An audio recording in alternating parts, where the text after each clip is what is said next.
Wiki.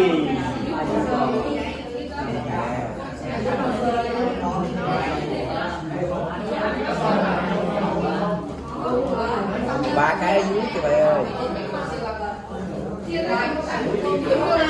Rồi sản phẩm đâu nào? Xong tới vòng 2 là gì ạ? What function? Rồi tập nói trước đi.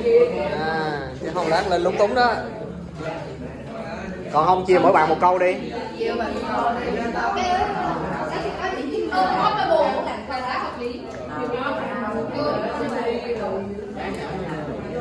Ok chưa mọi người đã có hết chưa?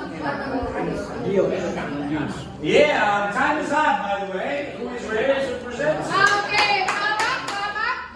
Không ốc game over. game over. Time up everybody.